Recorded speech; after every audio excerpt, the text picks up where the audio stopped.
les damos la bienvenida a una travesía extensa y profunda, un viaje al corazón mismo de la sabiduría ancestral legada por los santos padres de la Iglesia. Nos sumergiremos en una invaluable recopilación de consejos, enseñanzas luminosas y reflexiones trascendentales que, como faros inquebrantables a lo largo de los siglos, han orientado a incontables almas en su anhelo más hondo, la búsqueda del sentido último de la existencia, el cultivo de la virtud genuina y la anhelada comunión con la divinidad. El legado espiritual que nos ofrecen los santos padres se erige como un tesoro de valor incalculable, un manantial de conocimiento que fluye incesantemente desde los albores mismos del cristianismo, atravesando épocas y culturas hasta resonar con vigor en nuestros días. Su mensaje, lejos de ser una reliquia del pasado, conserva una relevancia asombrosa y un poder transformador para todo aquel que, en el complejo entramado del siglo XXI, anhela una vida más plena, auténtica en su esencia y firmemente orientada hacia el bien supremo. En las reflexiones que siguen, exploraremos con detenimiento los consejos más cruciales, las perlas de sabiduría que los santos padres han sembrado con generosidad en sus escritos y en el testimonio vibrante de sus vidas. Meditaremos sobre cómo estas enseñanzas milenarias pueden encontrar eco y aplicación práctica en la actualidad, en un mundo que nos presenta constantes desafíos, seductoras tentaciones y un torbellino de distracciones que amenazan con desviar nuestra mirada de lo esencial. Cada apartado de nuestro recorrido se consagrará a un aspecto fundamental de la vida cristiana y, en un sentido más amplio, de la propia condición humana. Para ello, nos apoyaremos en la sabiduría imperecedera y las vivencias profundas de gigantes espirituales como San Antonio el Abad, faro del monacato; San Juan Crisóstomo, la boca de oro de la predicación; San Basilio Magno, pilar de la doctrina y la caridad; San Gregorio de Nisa, explorador de los misterios divinos; San Isaac el Sirio, maestro de la quietud y la misericordia; y San Gregorio Palamas, defensor de la luz increada, entre tantos otros faros de santidad que iluminaron la historia de la Iglesia. Acompáñennos, pues, en este peregrinaje por la sabiduría intemporal de los padres del desierto, aquellos ascetas que buscaron a Dios en la soledad y el silencio, de los grandes teólogos, cuyas mentes brillantes desentrañaron las profundidades de la fe, de los monjes contemplativos y los pastores entregados que, con una humildad conmovedora y una dedicación sin fisuras, nos han transmitido un caudal de consejos eternos, bálsamo para el alma y alimento para el corazón. Sección primera. El valor insustituible de la humildad. Si existe una virtud ensalzada, recomendada y vivida con fervor por los santos padres, esa es, sin duda, la humildad. San Antonio el Abad, venerado como uno de los pilares fundacionales del monacato cristiano, enseñaba con meridiana claridad que la humildad es el cimiento sobre el que se edifican todas las demás virtudes. Sin esta base sólida, cualquier otra cualidad, por admirable que parezca, corre el riesgo de derrumbarse. Según la profunda visión de los padres del desierto, la humildad auténtica no consiste en un autodesprecio paralizante o en una falsa modestia, sino en el valiente y sereno reconocimiento de la verdad fundamental sobre nuestra propia condición. Somos seres humanos, criaturas con limitaciones inherentes, profundamente necesitados de la gracia y la misericordia de Dios para alcanzar nuestra plenitud. Es aceptar nuestra pequeñez sin amargura y nuestra dependencia sin resignación. Boca de oro de la predicación. San Basilio Magno, pilar de la doctrina y la caridad. San Gregorio de Nisa, explorador de los misterios divinos. San Isaac el Sirio, maestro de la quietud y la misericordia. Y San Gregorio Palamas, defensor de la luz increada, entre tantos otros faros de santidad que iluminaron la historia de la Iglesia. Acompáñennos, pues, en este peregrinaje por la sabiduría intemporal de los padres del desierto, aquellos ascetas que buscaron a Dios en la soledad y el silencio, de los grandes teólogos cuyas mentes brillantes desentrañaron las profundidades de la fe, de los monjes contemplativos y los pastores entregados que, con una humildad conmovedora y una dedicación sin fisuras, nos han transmitido un caudal de consejos eternos, bálsamo para el alma y alimento para el corazón. Sección primera. El valor insustituible de la humildad. Si existe una virtud ensalzada, recomendada y vivida con fervor por los santos padres, esa es, sin duda, la humildad. San Antonio el Abad, venerado como uno de los pilares fundacionales del monacato cristiano, enseñaba con meridiana claridad que la humildad es el cimiento sobre el que se edifican todas las demás virtudes. Sin esta base sólida, cualquier otra cualidad, por admirable que parezca, corre el riesgo de derrumbarse. Según la profunda visión de los padres del desierto, la humildad auténtica no consiste en un autodesprecio paralizante o en una falsa modestia, sino en el valiente y sereno reconocimiento de la verdad fundamental sobre nuestra propia condición. Somos seres humanos, criaturas con limitaciones inherentes, profundamente necesitados de la gracia y la misericordia de Dios para alcanzar nuestra plenitud. Es aceptar nuestra pequeñez sin amargura y nuestra dependencia sin resignación. De la predicación, San Basilio Magno, pilar de la doctrina y la caridad, San Gregorio de Nisa, explorador de los misterios divinos, San Isaac el Sirio, maestro de la quietud y la misericordia, y San Gregorio Palamas, defensor de la luz increada, entre tantos otros faros de santidad que iluminaron la historia de la Iglesia.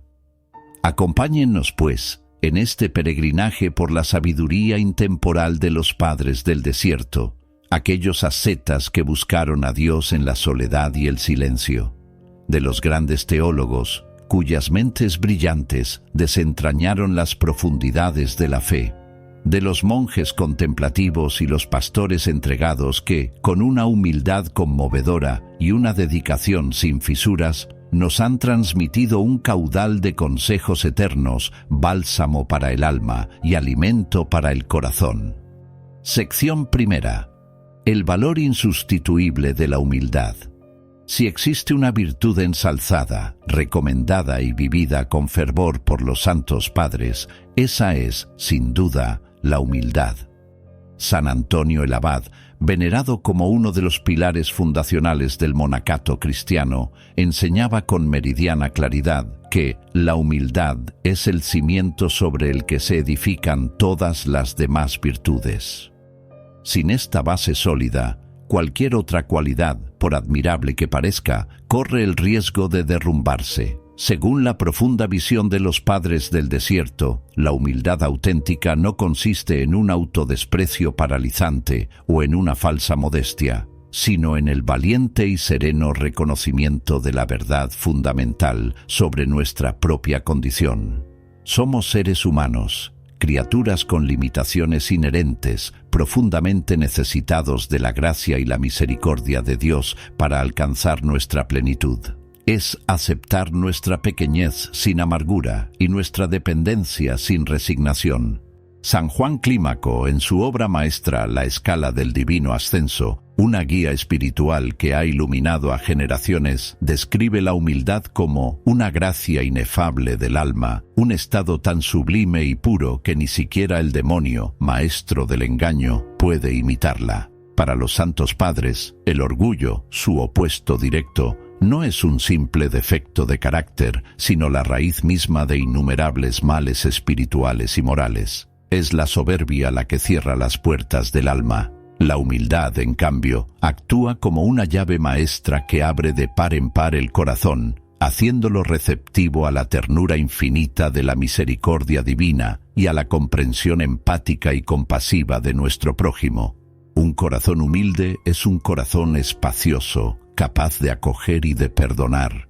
Un consejo eminentemente práctico, destilado de la experiencia de estos sabios, es el de buscar siempre el parecer y el consejo de los demás, especialmente de aquellos con mayor madurez espiritual, y desconfiar saludablemente de la infalibilidad de nuestra propia opinión.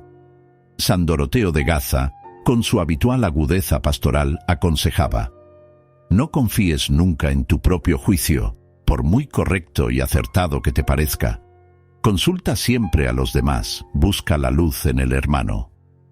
Esta actitud no solo actúa como un poderoso antídoto contra el veneno del orgullo, sino que también fomenta la comunión fraterna, la sinergia espiritual y una apertura constante al aprendizaje y al crecimiento.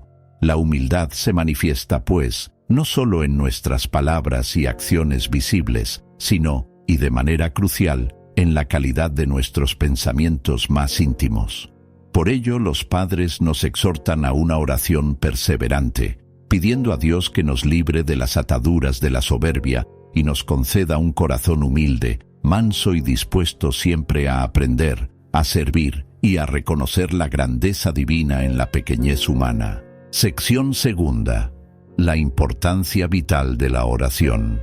La oración, en la rica tradición de los santos padres, es mucho más que una práctica piadosa. Es el aliento mismo del alma, el oxígeno espiritual que nos mantiene vivos en la fe. Es el puente sagrado que une la fragilidad de lo humano con la infinitud de lo divino, el canal a través del cual fluye la gracia.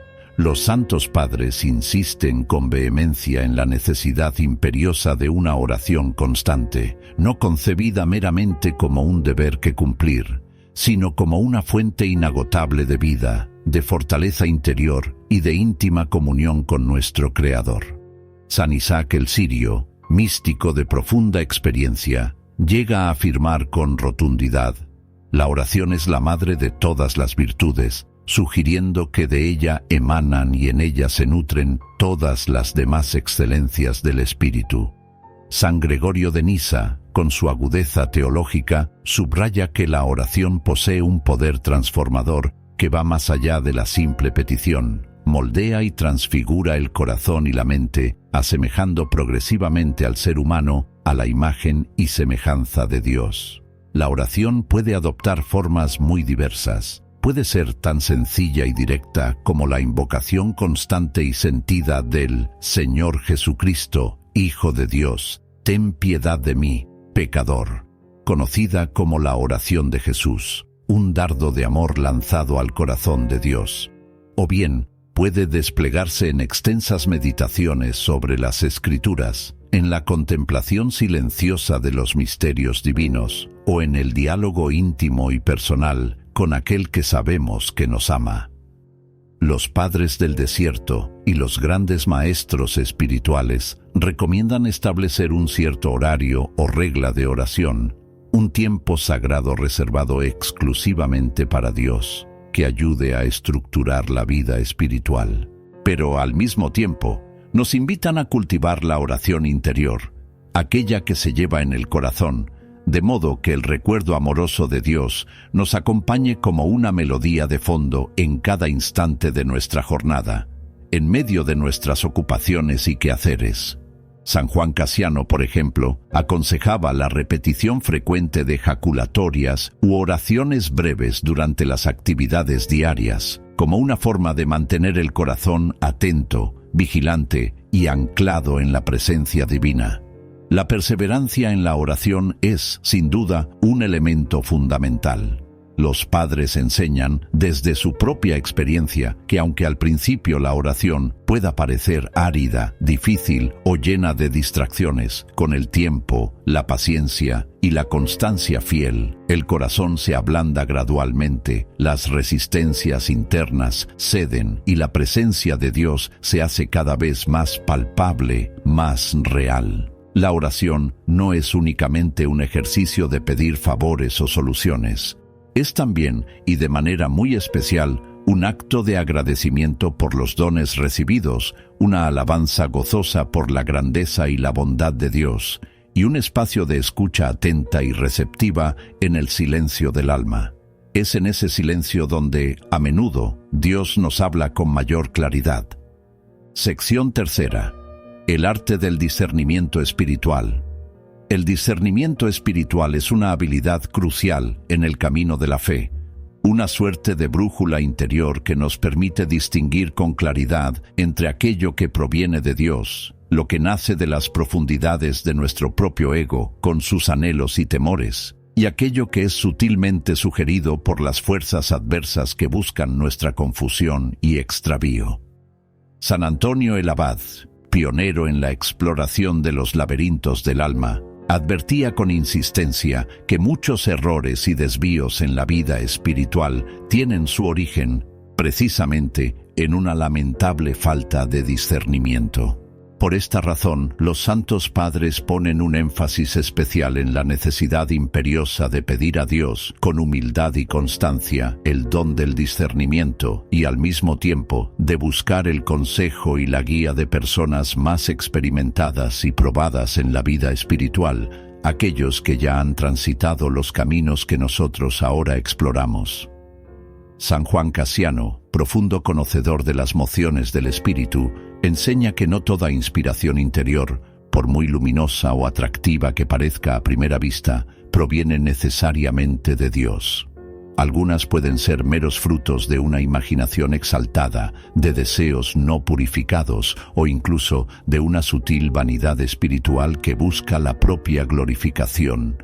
Por eso, aconseja con sabiduría examinar cuidadosamente todos los pensamientos, sentimientos e impulsos interiores a la luz indefectible del Evangelio, de la enseñanza constante de la Iglesia y del consejo fraterno de aquellos hermanos y hermanas que caminan a nuestro lado en la fe. El ejercicio del discernimiento requiere, de manera indispensable, un profundo autoconocimiento, una humildad sincera para reconocer nuestras propias cegueras y una vida de oración constante que nos mantenga conectados con la fuente de toda verdad.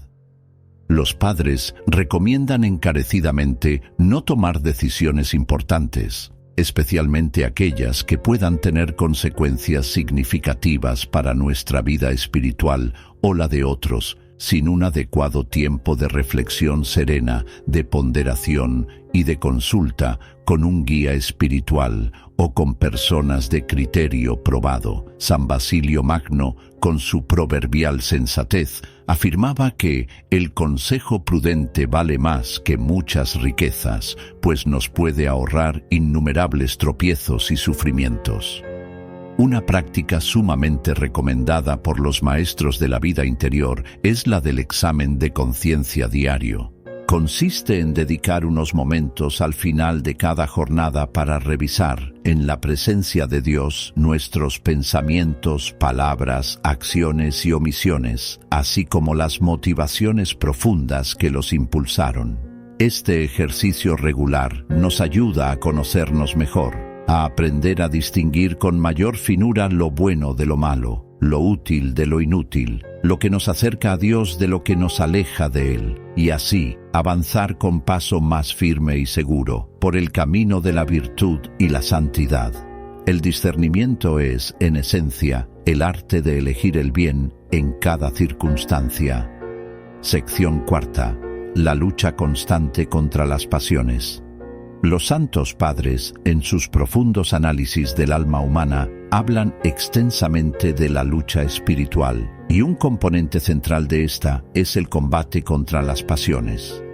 Estas no deben entenderse simplemente como emociones intensas, sino como tendencias desordenadas, apegos viciosos e inclinaciones habituales que oscurecen la inteligencia, debilitan la voluntad y alejan el corazón de Dios y de la verdadera felicidad para la que ha sido creado. Entre las pasiones más frecuentemente citadas y analizadas por los padres se encuentran la ira descontrolada, la gula insaciable, la lujuria que cosifica, la avaricia que encadena, la envidia que corroe, la pereza espiritual o acedia que paraliza, y la soberbia, madre de muchos vicios. San Evagrio Póntico, un monje de gran agudeza psicológica, fue uno de los primeros en clasificar sistemáticamente estas pasiones, ofreciendo además valiosos consejos y estrategias para combatirlas eficazmente. enseñó que la raíz común de muchas de ellas reside en el apego desordenado a los placeres sensibles, a las posesiones materiales y a la propia autoafirmación egocéntrica. La ascesis, entendida no como un castigo autoinfligido, sino como una disciplina espiritual amorosa y liberadora, es el camino propuesto por los padres para debilitar gradualmente el influjo de estas pasiones y, simultáneamente, fortalecer las virtudes opuestas. Se trata de reorientar nuestras energías interiores hacia el bien. La lucha contra las pasiones, tal como la conciben los padres, no consiste en una represión violenta o en una negación insana de nuestra naturaleza, lo cual podría generar frustración o incluso mayores desórdenes.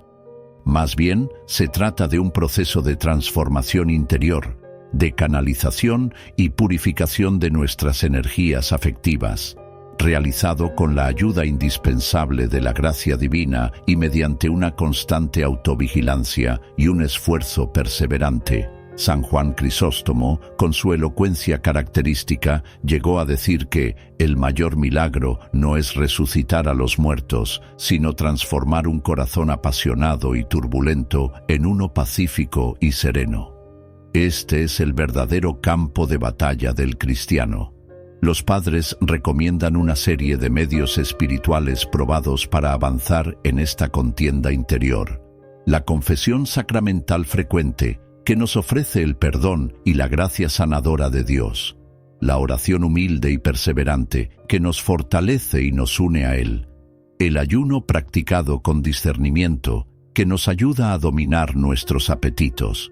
Y la lectura asidua de la Sagrada Escritura y de los escritos de los santos, que iluminan nuestra mente y encienden nuestro corazón. Insisten también en la importancia crucial de la paciencia con uno mismo, pues la transformación interior es un proceso gradual, que a menudo implica caídas y recaídas. Lo esencial es levantarse siempre con humildad y renovada confianza en la misericordia de Dios. Sección quinta. El valor del silencio y la sobriedad espiritual. El silencio es considerado por los santos padres no como una mera ausencia de ruido, sino como un espacio sagrado, un medio privilegiado para afinar el oído del alma y poder escuchar la voz sutil y amorosa de Dios, que a menudo susurra en la quietud. Es también en el silencio donde podemos encontrarnos con nosotros mismos de una manera más auténtica, lejos de las máscaras y distracciones del mundo exterior.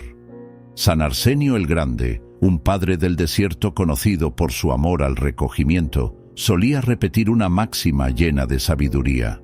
Muchas veces me he arrepentido de haber hablado, pero nunca, jamás, de haber guardado silencio.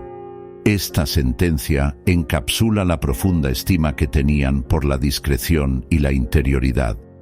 El silencio exterior, la búsqueda deliberada de momentos y ambientes tranquilos, es una ayuda inestimable para cultivar el silencio interior. Este último es aún más importante. Se refiere a la calma de la mente, a la pacificación de los pensamientos tumultuosos y a la serenidad de las pasiones desordenadas. En un mundo como el nuestro, caracterizado por un ruido incesante, una velocidad vertiginosa y una sobrecarga de información, el consejo de los padres de buscar momentos de recogimiento y quietud resuena con una urgencia particular. Nos invitan a evitar la dispersión inútil, a reducir el flujo de estímulos externos y a prestar una atención amorosa a lo que sucede en el universo interior de nuestro corazón. La sobriedad, entendida en un sentido amplio como moderación, vigilancia atenta y claridad de espíritu, es otro de los grandes pilares de la espiritualidad patrística. San Esiquio de Batos, también conocido como Esiquio el Sinaíta, escribió extensamente sobre la nepsis, un término griego que podría traducirse como sobriedad espiritual, vigilancia del corazón o atención plena. Esta nepsis implica estar constantemente alerta a los pensamientos que emergen en nuestra mente, discernir su origen y naturaleza y rechazar con prontitud aquellos que son dañinos, vanos o que nos alejan de Dios. Es una especie de centinela interior que guarda las puertas del alma. El silencio y la sobriedad, cultivados con perseverancia, permiten a la persona discernir con mayor claridad la voluntad de Dios en su vida, tomar decisiones más ponderadas y vivir en una paz más profunda consigo misma, con los demás y con la creación entera.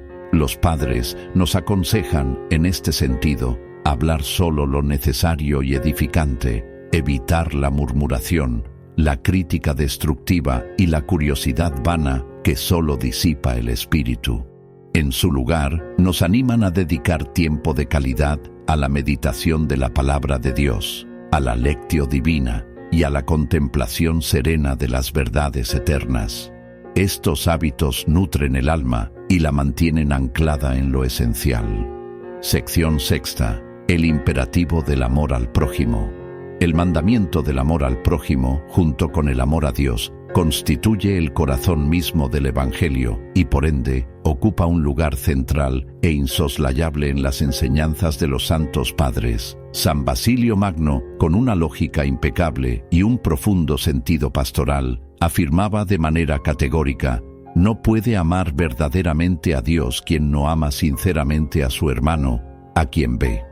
Para los padres, el amor no es meramente un sentimiento pasajero o una emoción volátil, sino una decisión firme de la voluntad, un compromiso activo y concreto con el bien integral del otro, una búsqueda constante de su felicidad y su salvación. Es un amor que se traduce en obras. Los padres insisten de manera constante en la importancia vital de virtudes como la paciencia, la comprensión, la longanimidad y el perdón incondicional en todas nuestras relaciones humanas. San Juan Crisóstomo, maestro en el arte de la exhortación, aconsejaba con ternura y realismo: sé indulgente y comprensivo con los errores y debilidades ajenas, de la misma manera que deseas ardientemente que los demás lo sean con los tuyos. Este principio de reciprocidad dorada es fundamental para construir comunidades fraternas y sanas. El amor al prójimo exige una mirada que sepa ver más allá de las apariencias y los defectos, para descubrir la chispa divina presente en cada ser humano. Este amor activo y servicial se manifiesta de múltiples maneras: en las obras de misericordia corporales y espirituales, en la generosidad desinteresada que comparte no solo lo superfluo, sino incluso lo necesario, en la hospitalidad que acoge al extranjero y al necesitado, y en el servicio humilde y alegre a los demás, sin buscar recompensa ni reconocimiento.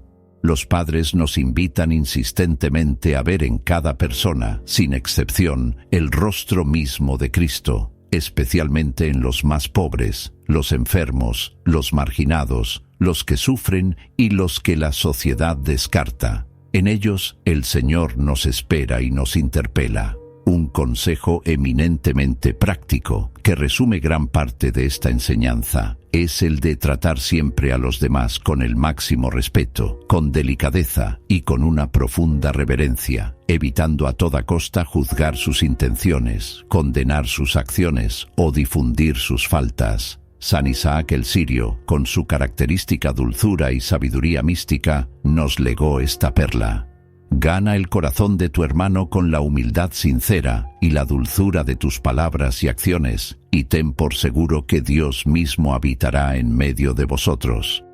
Donde hay amor fraterno auténtico, allí está Dios. Sección séptima. El poder sanador del perdón y la reconciliación. El perdón es, sin lugar a dudas, uno de los temas más recurrentes e insistentes en la rica espiritualidad de los santos padres. Lo consideran una piedra angular de la vida cristiana, una medicina indispensable para el alma herida. San Gregorio de Nisa, con profunda intuición espiritual, afirma que el perdón es la medicina celestial que sana eficazmente las heridas más profundas del alma. La incapacidad o la negativa a perdonar, por el contrario, genera un veneno sutil pero letal. Amargura, resentimiento, odio, división y una dolorosa distancia no solo con el ofensor, sino también con Dios y con uno mismo. Un corazón que no perdona es un corazón encarcelado. Los padres nos enseñan con claridad que perdonar no significa necesariamente olvidar el daño sufrido, ni tampoco justificar o minimizar el mal que se nos ha hecho. Perdonar es, ante todo, un acto de liberación interior, liberar el propio corazón del pesado fardo del rencor, del deseo de venganza y de la amargura que nos consume. Es una decisión consciente de no quedar atrapados en el pasado y de abrirse a la gracia sanadora de la reconciliación, primero con Dios y luego, en la medida de lo posible, con el hermano. San Juan Crisóstomo, en una de sus célebres homilías, proclamaba que nada asemeja tanto al ser humano con Dios, que es pura misericordia, como la capacidad de perdonar las ofensas recibidas. El proceso del perdón puede ser, en ocasiones, largo, arduo y doloroso, especialmente cuando las heridas son profundas o se han infligido repetidamente. Sin embargo, los padres insisten en que es un camino imprescindible para alcanzar la paz interior, la serenidad del espíritu y una auténtica comunión con los demás y con Dios. Aconsejan, como medios concretos para avanzar en este proceso, orar sinceramente por aquellos que nos han herido, pidiendo a Dios su conversión y su bien, y suplicar al Señor la fortaleza y la gracia necesarias para poder perdonar de corazón, incluso cuando nuestros sentimientos se resistan o las heridas parezcan incurables. El perdón es, en última instancia, un don de Dios que debemos implorar con humildad.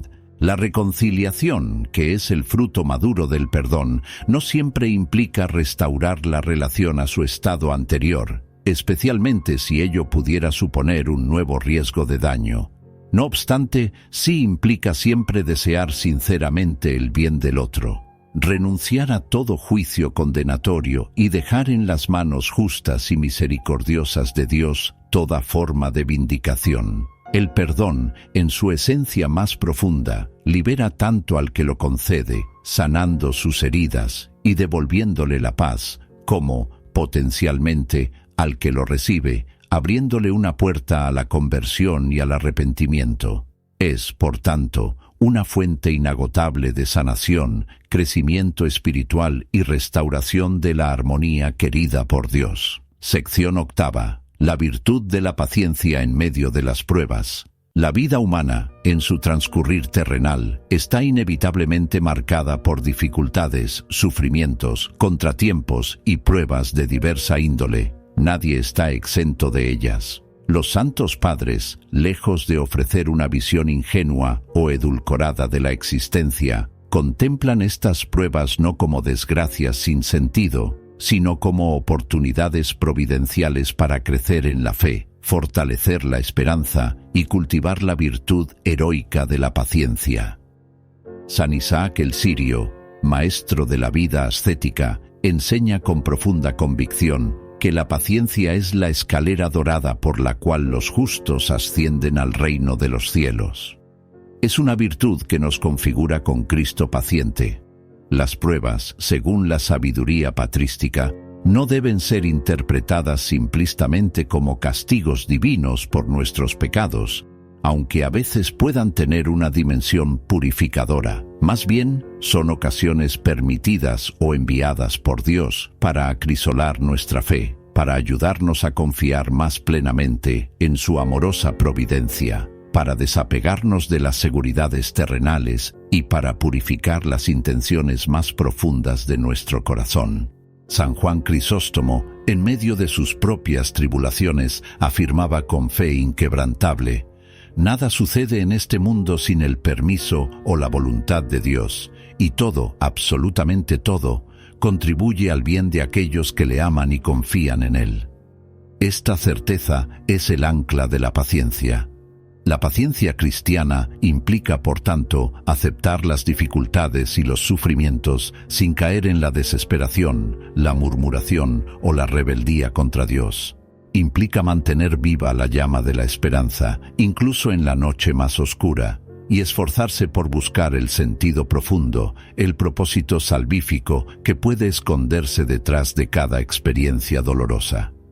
Los padres nos aconsejan no quejarnos amargamente, no rebelarnos inútilmente contra lo inevitable, sino más bien ofrecer nuestras pruebas, unidas a los padecimientos de Cristo, como un sacrificio espiritual agradable a Dios y como una preciosa oportunidad de comunión íntima con el Señor sufriente y redentor. La paciencia no es una virtud pasiva o resignada, sino una fortaleza activa del alma. Se cultiva y se fortalece con la oración constante, pidiendo a Dios el don de la perseverancia, con la meditación asidua sobre la vida de los santos, que nos ofrecen ejemplos luminosos de paciencia heroica, y con el apoyo fraterno de la comunidad creyente que nos sostiene en los momentos de debilidad. La fortaleza en medio de la prueba es, en última instancia, un don gratuito de Dios que hemos de pedir con humildad, confianza y perseverancia incansable. Es la paciencia la que, al final, alcanza la corona. Sección 9. La importancia insustituible de la lectura espiritual. La lectura atenta y orante de las Sagradas Escrituras y de las obras luminosas de los Santos Padres y de otros maestros espirituales es considerada, unánimemente, como un medio privilegiado e insustituible para alimentar la fe, profundizar en la comprensión de los misterios divinos y crecer progresivamente en sabiduría y santidad. San Jerónimo, el gran traductor de la Biblia al latín y un apasionado estudioso de la palabra, llegó a afirmar con contundencia: desconocer las Escrituras es desconocer a Cristo mismo, pues es en ellas donde Él se nos revela de manera especial. Los padres recomiendan encarecidamente dedicar un tiempo diario, en la medida de las posibilidades de cada uno, a la lectura espiritual. Esta práctica no debe concebirse meramente como un ejercicio intelectual o académico, destinado a acumular conocimientos teóricos, sino, fundamentalmente, como un encuentro vivo, personal y transformador con Dios que nos habla, nos interpela y nos ilumina a través de su palabra. La lectio divina, o lectura orante y sapiencial de la palabra, es una práctica antiquísima y sumamente fecunda, que estructura este encuentro en varios momentos: lectura, meditación, oración y contemplación. San Basilio Magno, con su habitual sentido práctico, aconsejaba abordar la lectura espiritual con calma, sin prisas, meditando cada palabra, cada frase, rumiándola en el corazón y buscando siempre su aplicación concreta y vital en las circunstancias de nuestra propia vida. La lectura espiritual, cuando se realiza con esta disposición interior, ilumina la mente disipando las tinieblas de la ignorancia, fortalece el corazón infundiendo valor y consuelo y orienta nuestras decisiones cotidianas hacia el bien y la voluntad de Dios. Es un faro que guía nuestros pasos en el camino de la vida. Los padres también recomiendan con insistencia la lectura de las vidas de los santos, pues sus ejemplos concretos de seguimiento radical de Cristo nos inspiran, nos animan y nos demuestran de manera palpable que la santidad no es una meta inalcanzable reservada a unos pocos elegidos, sino una vocación universal, posible de realizar en cualquier estado de vida y en medio de cualquier circunstancia, con la ayuda de la gracia de Dios. Por supuesto, la lectura espiritual, para ser verdaderamente fructífera, debe ir siempre acompañada de la oración humilde, pidiendo al Espíritu Santo que nos abra el entendimiento y de un deseo sincero y perseverante de conversión personal y de transformación de vida. Sección 10. El ayuno y la disciplina de la ascesis. El ayuno es una práctica ascética de origen muy antiguo, presente en diversas tradiciones religiosas y altamente recomendada por los santos padres como un medio eficaz de purificación interior, de dominio de sí mismo y de fortalecimiento de la voluntad espiritual. San Basilio Magno, en uno de sus sermones sobre el ayuno, lo describe poéticamente como el escudo protector del alma, el adorno más bello del cuerpo, la madre de la buena salud y el maestro de la juventud. Lejos de ser un fin en sí mismo, el ayuno es una herramienta para un fin superior, la unión con Dios. El ayuno, en la concepción profunda de los padres, no se limita únicamente a la abstinencia de ciertos alimentos o bebidas. Implica también, y de manera muy significativa, ayunar de palabras ociosas e hirientes, de pensamientos negativos y destructivos, de miradas impuras, de comportamientos dañinos para uno mismo o para los demás, y de cualquier apego desordenado que esclavice nuestro corazón. Los padres aconsejan practicar el ayuno con alegría interior, con discreción y sin ostentación farisaica, centrando siempre la atención no en el propio sacrificio, sino en Dios, en la búsqueda de su voluntad y en el servicio caritativo a los hermanos más necesitados. Un ayuno que no va acompañado de la caridad es un ayuno estéril. La ascesis, en un sentido más amplio, o disciplina espiritual, incluye no solo el ayuno, sino también la oración perseverante, la limosna generosa, la vigilia, el trabajo diligente y el ejercicio constante de todas las virtudes. No se trata, como a veces se malinterpreta, de un deseo masoquista de mortificarse por mortificarse, o de un desprecio del cuerpo. El objetivo último de la ascesis cristiana es liberar el corazón de las ataduras del egoísmo, de los apegos desordenados a lo material y de la tiranía de las pasiones, para así orientarlo más libre y plenamente hacia el amor a Dios y al prójimo. Es una poda necesaria para que el árbol del alma dé más fruto. El ayuno, para ser verdaderamente agradable a Dios y espiritualmente provechoso, debe ir siempre acompañado de un espíritu de compasión, de misericordia y de perdón hacia los demás. Los padres advierten con insistencia contra el peligro del formalismo ritualista, de la rigidez excesiva y de la soberbia espiritual que pueden nacer de las prácticas ascéticas. El verdadero ayuno, el que Dios desea, es aquel que transforma el corazón, que nos hace más humildes, más compasivos, más justos y más solidarios con el sufrimiento ajeno. Es un ayuno que abre el corazón a la gracia. Sección 11. La vigilancia atenta del pensamiento. Los santos padres, profundos conocedores de la psicología humana y de las dinámicas de la vida espiritual, enseñan con claridad que la lucha interior, el combate por la santidad, se libra en gran medida y de manera primordial en el sagrado recinto del corazón y de la mente. Los pensamientos, a los que a menudo se refieren con el término griego logismoi, pueden ser semillas de virtud que fructifican en buenas obras, o, por el contrario, pueden convertirse en gérmenes de perdición que nos arrastran al pecado y nos alejan de Dios.